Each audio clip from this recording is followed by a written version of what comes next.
공포영화의 지존 엑소시스트. 빛빛 태양이 장렬하는 이라크 사막의 유적 발굴 현장. 앞으로의 영화 전개를 암시하듯 노신부 메린과 페르시아의 악마상의 대립 장면을 보여주며 영화 엑소시스트는 시작된다. 미국 조지타운에 사는 인기 여배우 크리스는 어느 날 밤 딸 레건의 방에서 이상한 소리를 들은 뒤 딸에게 기이한 증세가 나타나는 것을 느끼고 병원을 드나들며 원인을 알아보고자 하나 병명도 알아내지 못한다.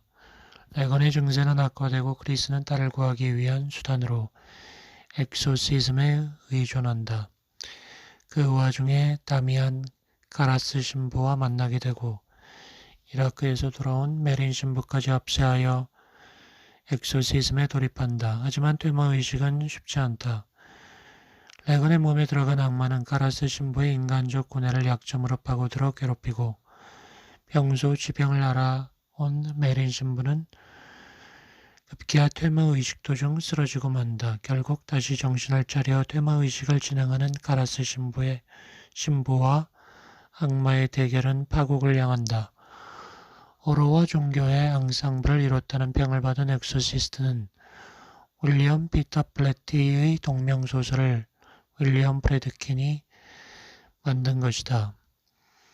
지금에 와선 공포영화의 한 전형을 만들었다는 평가를 받고 있다.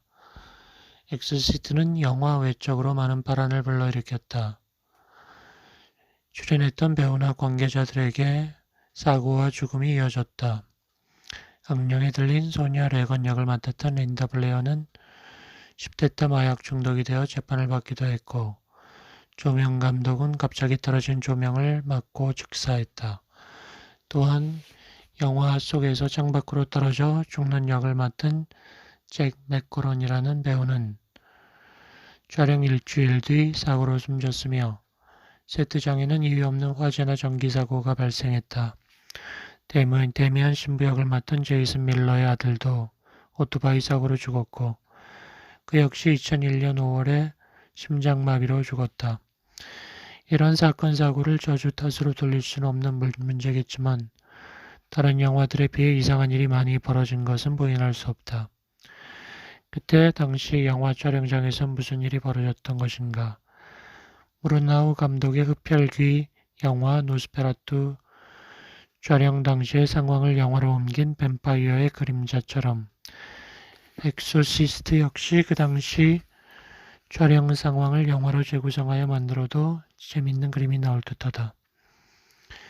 영화에 등장하는 악마 주인은 평론가들로부터 1960년대 이후 미국 사회의 보수성에 대한 위기감을 반영한다는 평을 듣고 있지만 그렇게 어렵게 해석할 필요 없다. 영화뿐만 아니라 시나 소설 등의 문화 코드라는 것이 이연령, 비연령이 많은 것이라 굳이 그렇게 해석하고 싶은 사람은 그래도 되겠지만 내 견해로는 실화의 바탕을 둔 순수 공포 영화 쪽에 비중을 두고 싶다. 이 작품은 볼수록 새롭게 느껴지는 최고의 공포 영화다. 삼류 졸작으로 전락한 엑소시스트 2.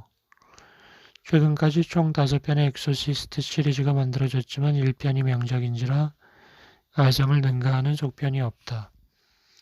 그중 엑소시스트 2는 천하의 졸작이다. 1편 자체가 완벽한 영화였기에 속편이 필요 없음에도 불구하고 제작자들의 욕심으로 인해 2편이 기획됐는데 원작자가 더 이상 할 얘기가 없다면서 발을 빼자 자기들끼리 급조한 결과 졸작이 탄생했다. 2편을 감독한 존 부어맨 감독은 1편에 대해 억하 감정이 있지 않나 싶다. 내가 이 영화를 제대로 망쳐보리라는 각오로 만들지 않는 이상 이럴 수 없다. 뇌파 탐지기 같은 걸 등장시켜 서로 간의 생각을 읽어내는 SF 시스템이 나오질 않나. 악령 들린 소녀 레건을 갑자기 초능력 소녀로 만들지 않나. 설정과 분위기가 엑소시스트 속편이라고 말할 수 없을 정도이다. 끔찍한 건 1편에서 두 신부가 퇴마의식을 버리던 음산한 매력의 집을 완전히 붕괴시켰다는 것이다. 차라리 등장인물이라도 다르면 외전으로 치부할 텐데 린다 블레어도 그대로 나올 뿐더러 그 카리스마 있던 메린 신부 역의 막스 폰 시도우도 회상 장면이나 젊은 시절의 모습으로 등장을 한다. 엑소시스트 3 엑소시스트의 명성을 속편히 망쳐놨으니 원작자 윌리엄 피터 플래티로서는 열받을 것이다. 그는 직접 시나리오를 쓰고 메가돈을 잡은 영화를 내놓는데 그것이 1990년 엑소시스트 3이다. 원작자의 힘은 대단했다. 3편은 꽤 높은 수준을 보여주었다. 초반부터 중후반까지 호러 영화라기보다 추리극 형식이었다. 1편에서 다이안 카라스 신부를 의심하며 주변을 맴돌다 나중에 친교를 나누게 되는 킨다만 형사가 주인공으로 설정되었다. 병원에서 벌어지는 연쇄살인 사건을 수사하던 형사는 이것이 15년 전에 정규이자에서 사형당한 살인마와 관련되어 있음을 직감적으로 아는데 알고 보니 그 병원의 지하병동에 갇힌 환자 중 한 명이 바로 죽은 줄만 알았던 다미안 카라스 신부였으며 살인마의 영혼에 빙의된 채 초능력으로 연쇄살인을 벌이고 있었던 것이다. 이를 막고자 킨다만 형사가 동분서주하는 중에 필리핀에서 퇴마의식을 하던 모닝 신부가 등장하여 빙의된 다미안 카라스에게 접근하나 퇴마 도중 악령에게 당한다. 서둘러 지하병실에 당도한 킨다만 역시 악령의 저주를 받으며 지옥의 문턱까지 가게 되면서 클라이막스를 맞는다. 기괴한 분위기의 정신병동, 환자보다 더 미친 것 같은 의사나 간호사들, 수술용 큰 가위를 들고 설치는 살인마 등이 등장하며 꿈과 현실을 넘나드는 영상이 섬뜩함을 더했다. 1편을 뛰어넘는 명작은 아니지만 그 연장선상에 놓인 이야기로서는 훌륭하다. 2편과의 연계성은 전혀 없으니 2편을 안 봐도 문제될 것은 없다. 엑소시스트 전평격인 쌍둥이 영화 개봉되다. 엑소시스트를 둘러싼 영화사상 유래를 찾아보기 힘든 사건이 또 있다. 바로 폴 슐레이더 감독이 엑소시스트의 전편 성격인 프리퀄 비전을 완성한 상태에서 제작자인 워너브라더스가 자신들의 입맛에 맞지 않게 만들었다고 하여 개봉을 시키지 않은 채 레니 할린 감독을 기용하여 새롭게 영화를 제작한 일이다. 폴 슐레이더 감독으로 말할 것 같으면 나타샤 킨스키 주연의 캣피플을 만든 감독인지라. 특유의 신비주의가 섞인 오컬트 분위기로 명성이 자자하다. 레니 할린 역시 다이하드 2, 롱키스 굿나잇 등의 블록버스터를 히트시킨 사람이다. 이 두 감독의 스타일을 보면 왜 제작자가 변심을 했는지 유추가 가능하다.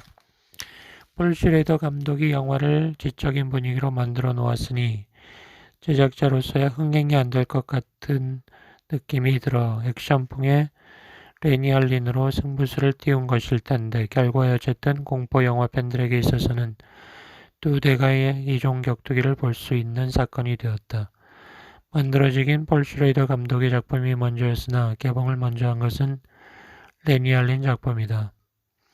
두 작품 모두 흥행 성적은 보통 수준이었다.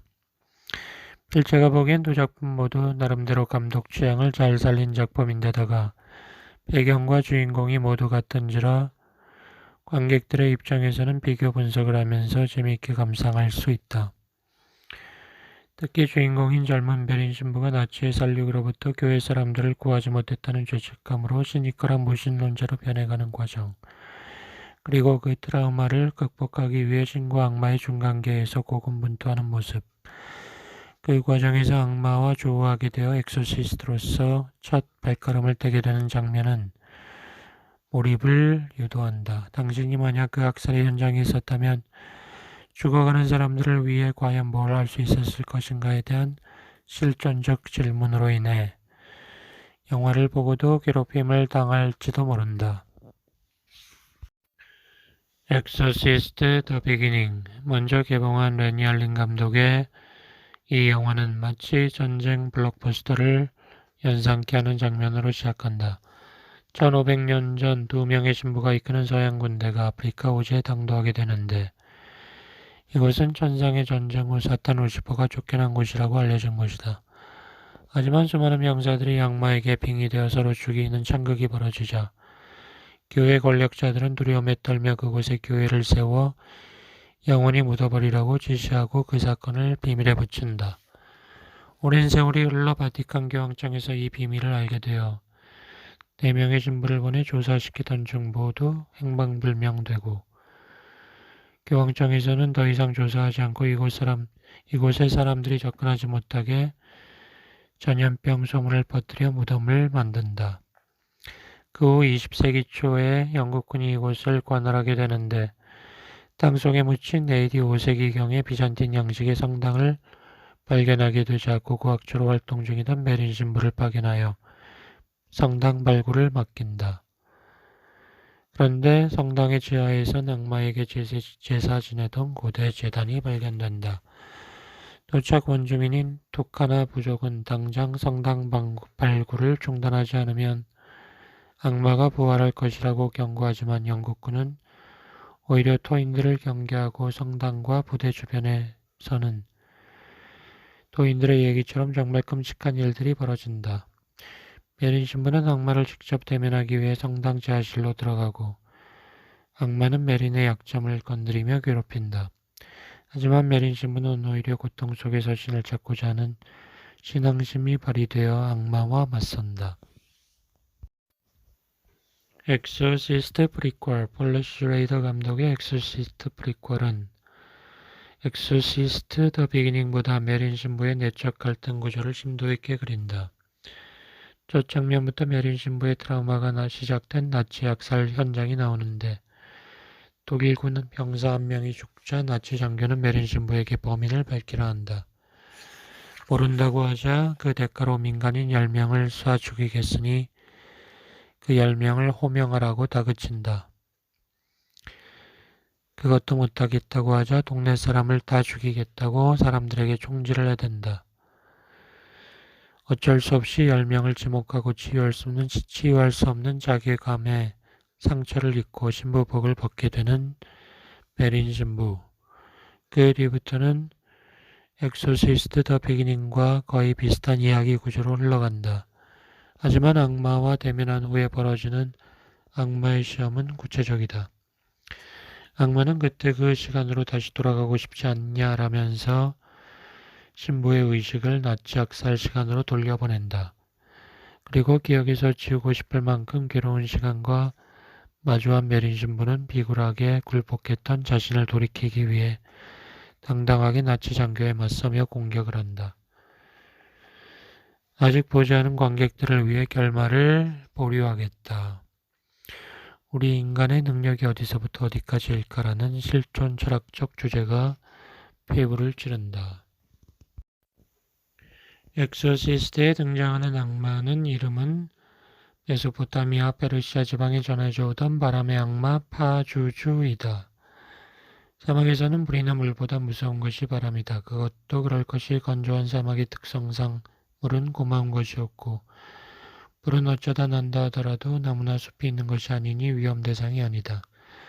하지만 바람은 불었다 하면 모래를 하늘로 끌어올려 모든 것을 잠재워버리는 능력을 가지고 있었다. 사막에 사는 사람들은 여러 자연현상 중에서 바람을 두려워하게 되었고, 바람에 마력이 있다고 믿어 악마로 형상화시켰던 것이다. 파주주는 사람의 몸에 2쌍의 큰 날개가 있으며 얼굴은 사자의 형상을 하고 있고, 발과 다리는 날카로운 맹금류의 발톱을 지니고 있다. 꼬리는 정갈이고 남근은 빨간 혀와 독이빨을 가진 뱀머리였다고 하니, 사막 민족의 공포가 다 표현된 것이다. 바람은 사막의 열기와 질병을 몰고 온다. 바람이 바다를 건너 미국 번화가에 있는 한 소녀를 덮쳤으며, 같은 사막 출신인 예수와 한판 대결을 벌인다는 엑소시스트의 설정이 흥미롭다. 엑소시즘 오브 에밀리 로즈 2005년 대학 기숙사에 머물던 여주인공 에밀리는 이상하게 새벽 3시면 눈을 뜨게 된다. 냄새를 맡기도 하고 어떤 힘에 의해 목을 졸리기도 하는 등 이상한 일이 벌어지지만 이것은 그녀에게 벌어질 끔찍한 일의 서막이다. 수업 시간 중에 친구들이 악마로 변하고 교회에 있는 사람들마저 악마로 변하자 그녀의 심신은 피폐해져 간다. 병원으로 이송되어 치료를 받긴 했지만 증상은 악화되고 악령에게 빙의되고 마는 에밀리. 부담했던 가족들은 그녀를 모 신부에게 맡기고 신부는 에밀리 안에 내재된 악마와 사투를 벌이며 퇴마의식을 하지만 마침내 에밀리는 숨을 거둔다. 법원에서는 병든 소녀를 숨지게 한 책임을 물어 모 신부와 에밀리 가족을 재판에 회부하는데 여기에서 그동안 함구되었던 놀라운 비밀이 공개되면서 에밀리가 왜 빙의에 걸렸는지가 밝혀진다. 1970년대에 독일에서 벌어졌던 사건을 소재로 해 만들어진 이 영화는 종교와 인간 그리고 신과 악마에 대한 주제의식이 조화된 수작으로 엑소시스트와는 다른 느낌을 준다. 스티그마타 로버트 웨인라이트 감독의 스티그마타 1999년은 엑소시즘을 소재로 하여 추리극과 음모론을 배합한 호러물이라고 할 수 있는데 스티그마타가 무엇인지 알아야 한다. 신에게 가까이 갈수록 악마의 유혹과 시험이 증가되며 극심한 육체적 고통을 겪게 되는데 그때 예수가 십자가에서 돌아가실 때 입었던 성흔을 받기도 한다. 예수는 십자가에 못 박힐 때 5군데 상처를 입었는데 원인은 알 수 없지만 예수의 상처와 같은 부분에 성흔이 나타나게 되는 것이다. 성흔은 일반적 상처와 구분되는 특이한 점이 있는데 상처에서 꽃향기가 풍긴다. 계속되는 성흔으로 인해 죽는 사람도 있다. 스티그마타의 기록은 사도 바울에게서 처음 있었는데 그 뒤에도 13세기 수도자 아시시의 프란체스코를 비롯하여 많은 신앙심 깊은 신자들에게 발현되었다. 그런데 스티그마타 영화에서는 전혀 신앙심이라고 찾아볼 수 없는 여자에게 성은이 생긴다. 미국 피츠버그에서 미용사로 일하고 있는 프랭키는 파트리시아 아케트 분은 수시로 남자들과 어울려 클럽에 가 춤을 추는 전형적 20대 초반의 도시 아가씨다. 어느 날 욕조에서 목욕을 하던 중 양손목에 구멍이 뚫리는 일을 당하여 병원에 실려가는데 그 이후에도 지하철에서 알 수 없는 힘에 의해 채찍질을 당하는 상처를 입기도 한다. 교황청 소속 기적수사단 수사관인 앤드류 신부는 가브리엘 버는 그녀를 조사하던 중 이것이 스티그마타임을 알게 된다. 그리고 거기에는 교회 당국의 음모가 도사림을 알게 된다. 앤드류 신부가 밝혀낸 바에 의하면 예수가 직접 쓰신 성서가 몇 해 전에 발견되었으며 그것을 예수복음서라 하는데 거기에는 최후의 만찬 때 예수님이 제자들에게 자기의 사후에 교회를 만들지 말 것을 지시한다고 했다. 바티칸 교황청에서는 아무리 예수가 썼다고 하지만 교회의 권위를 실추시킬 것이라는 판단하에 그 문서를 폐기하도록 지시한 후 복음서 번역을 하던 신부들 중 명령을 따르지 않은 2명을 파문에 처했다. 그 중에 알라메이아 신부는 예수 복음서를 가지고 브라질로 아예 잠적을 한 후 죽을 때까지 연구를 했는데 죽은 후에는 생전에 못다 이룬 성서 연구에 한이 맺혀 구천을 떠도는 원기가 된다. 그러던 차에 알라메이아 신부의 묵주가 우연히 미국에서 미용사를 하고 있는 프랭키의 손에 들어가면서 그 묵주에 붙어있던 신부의 원기가 빙의된 것이다. 생전에 신심이 깊었던 알라메이아 신부에게는 스티그마타 현상이 일어났는데 그것이 프랭키에게 이어진 것이다. 교회 당국에서는 프랭키를 돌보고 있던 앤드류 신부에게서 프랭키를 빼앗아 온 후 추기경이 직접 나서서 퇴마의식을 벌인다. 하지만 강한 산염치의 영혼인지라 쉽사리 물러가지 않자 추기경은 프랭키의 목을 졸라 죽이려 들고 서둘러 프랭키가 있는 곳으로 온 앤드류 신부는 추기경을 쫓아내고 자기가 엑소시즘을 행한다. 그리고 상대가 사탄이 아닌지라 퇴마가 아닌 위령제 형식으로 물러나게 하는데 성공한 그는 브라질로 가서 예수 복음서를 손에 넣는다. 긴박감이 유지되는 감독의 연출력도 좋았고 진실을 파헤치고자 노력하는 연기파 배우 가브리엘 번의 앤드류 신부 역할도 좋았다. 종교의 본질이 무엇이며 누구를 위한 종교인가에 대한 성찰을 할 수 있는 영화이다. 빙의에서 벗어나는 법. 일반 사람들이 빙의에 걸리지 않기 위해 어떻게 해야 하나? 부적을 쓰거나 경문을 외우는 것은 일시적인 효과밖에 없다고 한다. 일단 마음을 잘 써야 한다. 너무나 평범한 말이다. 빙의에 걸려서 찾아오는 수많은 환자들을 보면 시기심이 많고 예민하게 반응하고 짜증을 잘 낸다. 안 좋은 것은 안 좋은 뭔가를 불러오게 되어 있는 것이다. 머리로 판단하는 것보다 영혼의 떨림이 몸으로 전해져 오는 느낌을 중시해야 한다. 거림직한 곳이나 느낌이 이상한 곳은 피하는 게 낫다. 음습하거나 어두운 데도 피해야 한다.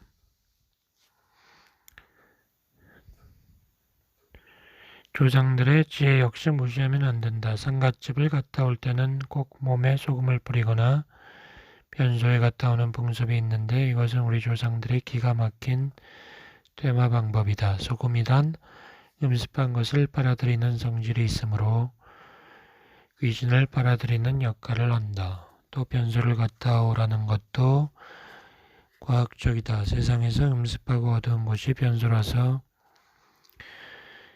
귀신이 좋아하는데 상갓집 갔다 오면서 변소를 들르라는 것은 변소에다가 귀신을 떨어버리라는 말이다. 여러 가지 빙의 예방법을 보았는데 제일 중요한 건 마음가짐이다. 뭔가 조금만 꺼림칙해도 신경을 쓰고 걱정하면 귀신들이 그걸 잡고 늘어준다.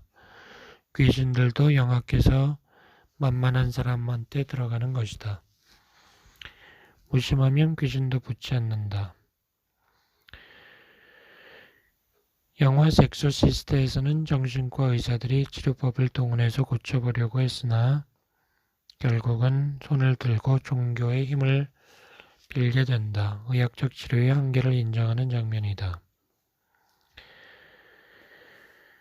현대의 정신분석학에서는 빙의 현상을 다중인격 장애, 멀티플 퍼스널리티 디스오더로 보고 있는데 이것은 한 사람이 둘 이상의 인격을 가지고 있는 정신질환의 총칭이다. 의사들은 이 증상을 심원학대나 정신적 외상의 충돌로부터 자기를 보호하기 위해 또는 대면하고 싶지 않은 현실을 피하기 위해 인격을 만들어내는 것으로 보고 있는데 그래서 그런지 이 환자들은 분노가 많다.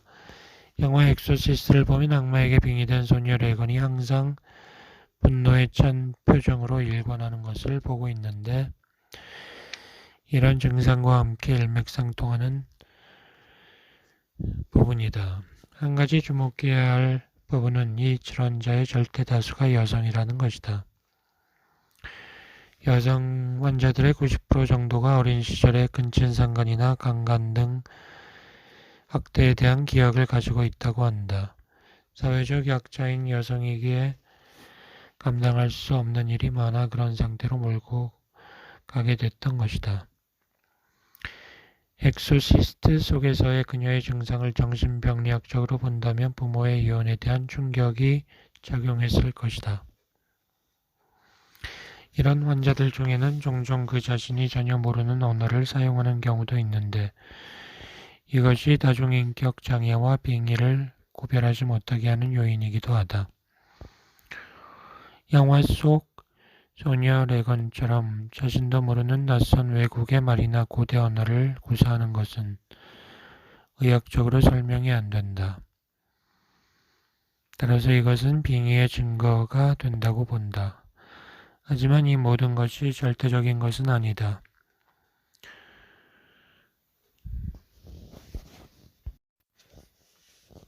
흡혈귀 노스페라투. 영화 역사에서 최초의 흡혈귀 영화는 노스페라투 1922년도 영화이다. 43세의 나이로 세상을 아직한 브루나우 감독이 만든 이 흑백 영화는 브람 스토커의 드라큘라를 모티브로 삼았다. 원작자 브람 스토커가 죽자 그 책의 저작권을 가지고 있던 부인은 영화에 대한 단족을 걸었다. 미망인의 히스테리였는지 모르지만 남편의 작품이 훼손될 우려가 있다고 해서 소송을 건 것이다. 브루나우 감독은 열을 받았을 테고 드라큘라 간판을 버리고 노스페라투라 이름 붙인 것이다. 그럼에도 불구하고 영화가 다 완성되고 나서 또 시비는 끊이지 않았는데 결국 영화 제작자는 부도가 났다. 브람 스토커 미망인의 저주가 흡혈귀를 능가한다고 볼 수도 있다. 그렇다면 영화 필름을 다 태웠는데 지금 시중에서 떠돌고 있는 노스페라투 영화는 무엇인가? 다행히 각 극장에서 복사 판본을 보관했던 것이다. 여기서 꿈틀거리는 또 하나의 의문은 노스페라투는 무엇이며 드라큘라와 뭐가 다른가 하는 것이다. 일단은 뱀파이어의 여러 종족 중 하나라 보면 된다. 노스페라투는 흑백 영화인지라 현대인이 보기에는 갑갑하고 짜증스러울 수 있다.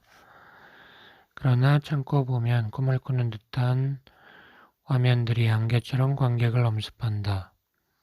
특수효과 없이 순도 100%의 분장만으로 만들어낸 흡혈귀의 모습은 가히 대단하다. 시골 구석에서 파리만 날리고 있던 흡혈귀 노스페라투 올렉 백작은 인구가 많은 도시로 와서 혈액 사업을 하는 게 낫다 싶었는지 적당한 집을 찾는다. 부동산 중개업소의 직원이었던 주인공 후터는 귀신이 나올 것 같은 산길을 거쳐 노스페라투의 성에 도착하고 계약을 하는데 노스페라투가 흡혈귀라는 사실을 알고 탈출하여 도망을 치지만 이미 노스페라투는 자신의 관을 싣고 새 집으로 길을 떠났다.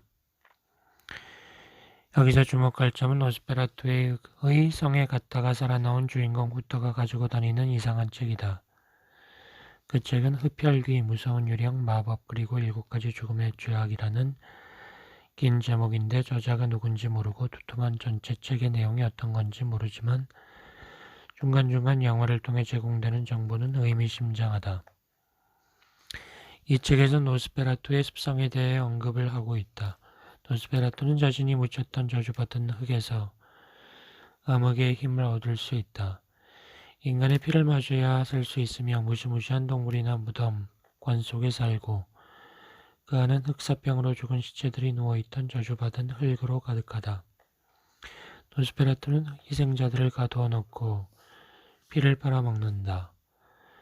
흑사병으로 죽은 시체들이 누워있던 흙이라. 한편 도시에서 그것도 후터의 바로 앞집에 새 사업장을 차린 노스페라투는 본격적으로 헌혈 사업을 시작하게 되고 온 도시에는 죽음의 그림자가 드리워진다. 정치가와 의사, 경찰, 학자들이 연구를 하지만 탁상공론에 그친다. 구원의 손길은 가녀린 여자에게 피어난다. 후터의 부인 엘렌이다. 그녀는 책에서 다음과 같은 구절을 읽는다. 노스페라투가 악몽으로 그대를 괴롭히지 못하게 하라. 순결한 여자가 흡혈귀에게 저항 없이 자신의 피를 빨게 하고 첫 닭이 우는 시간을 잊게 만들면 그를 죽일 수 있다. 그녀는 노스페라투가 자신을 원하고 있다는 것을 알아차리고 자신을 미끼로 던져 파국의 사태를 막아보자는 결심을 한다. 둥뜨기 직전에 잠든 남편을 깨워 아프다고 핑계를 대고 의사를 불러오라 시킨 엘렌은 창문을 열어 노스페라투를 받아들인다. 해가 뜨는 것도 모른 채 피를 빨던 노스페라투는 창문으로 새어 들어오는 햇빛에 연기를 날리며 사라지고 그 사이에 남편 우터가 의사와 함께 당도하지만 엘렌은 죽음을 맞이한다. 브람 스토커의 원작과는 차이를 보이는 결말이지만 그것은 아마 시간상의 제약 때문이었을 것이다. 지금까지의 내용만 해도 거의 1시간 30분이 걸렸는데 작품 전체를 표현하려면 감당하기 힘들었을 것이다.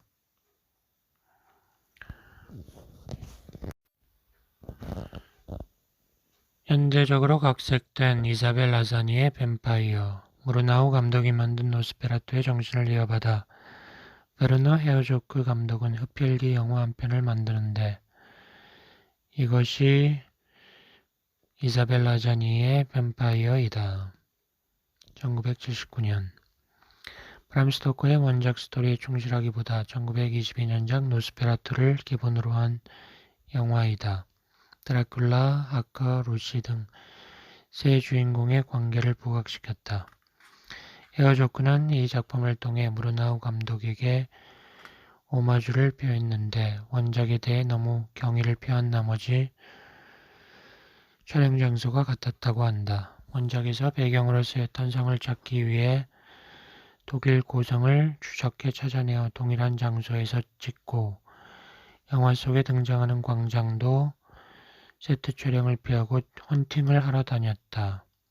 그래서 헝가리의 어느 시가지 광장을 찾았는데 있는 그대로의 풍경을 찍었다고 한다. 영화 내용은 마지막 장면만 다를 뿐 노스페라투와 대동소이하다. 헤어조크 감독의 기괴한 스타일이 빛을 발한다. 시체가 들어있는 관을 도시 광장에 쌓아놓고는 사람들이 춤을 추는 장면이라든지 페스트를 퍼뜨리는 쥐들이 우글대는 곳에서 주민들이 우아하게 차려입고 식사를 하는 장면 등 패닉 상태에 빠진 사람들의 묘사를 잘 연출했다. 또 흡혈귀가 루시의 피를 먹는 장면은 가장 에로틱한 장면이라 할 수 있다.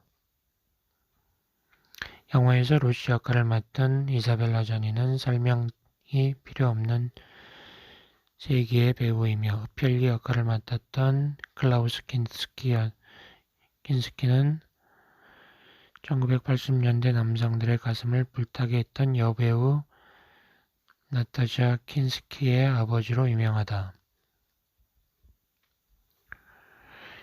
이 영화는 무르나우 감독의 노스페라투의 무성 영화적 특성을 살리려 했기 때문에 다소 지루할 수 있다. 헤어조크 감독의 전작인 아기뢰 신의 분노를 보듯 잠깐 대사가 나온 후 다시 조용한 공백 시간이 이어지는 로드무비 형식이다. 브람 스토커의 드라큘라 스토리.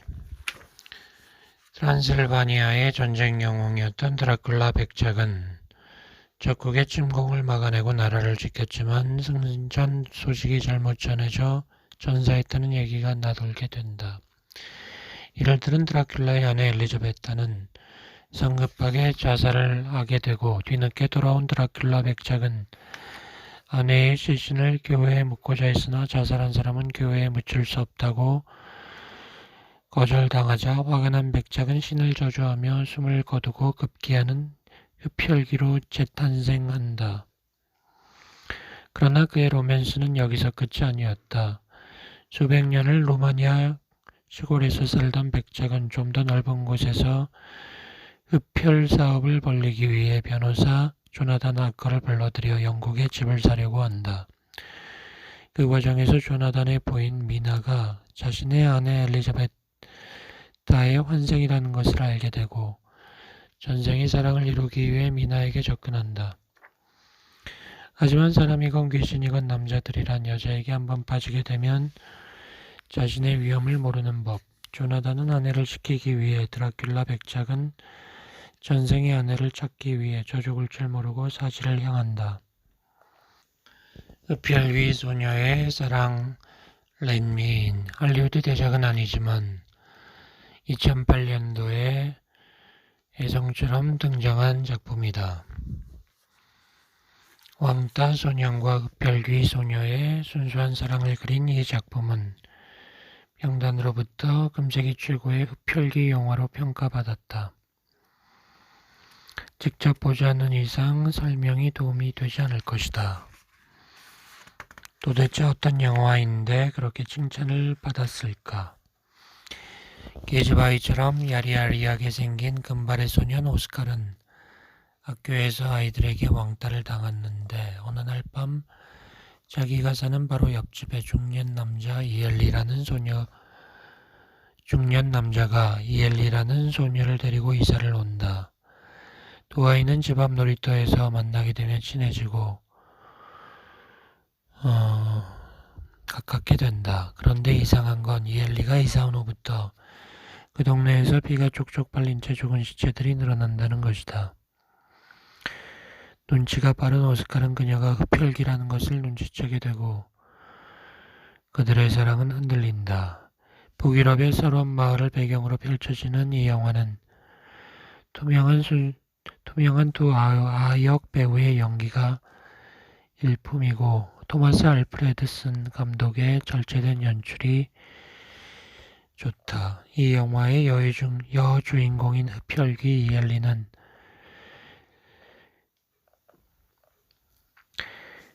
어린 나이임에도 불구하고 강렬한 에너지를 내뿜는다. 영화 렛미는 한국에서 붙인 제목이다. 원제는 동명의 소설 제목으로 스웨덴어인 라트텐 라트코마인이다. 들어가게 허락해줘라는 뜻이다.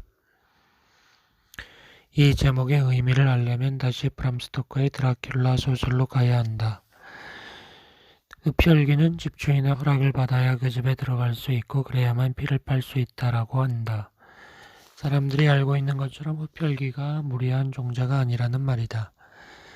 렛미인에서도 이러한 흡혈귀의 특성을 본뜬 듯 이엘리가 오스칼의 집에 들어가기 전에 들어가게 허락해 주어라는 얘기를 하는 장면이 나오는데 들어가게 해달라는 것은 비단 흡혈의 허가뿐이 아니라 사랑을 갈구하는 외로운 마음까지 포함되었을 것이다. 그러나 이엘리가 흡혈귀라는 사실을 아는 오스칼이 그녀를 싸늘하게 대하자 이엘리는 이렇게 말한다. 나에게 왜 이러니?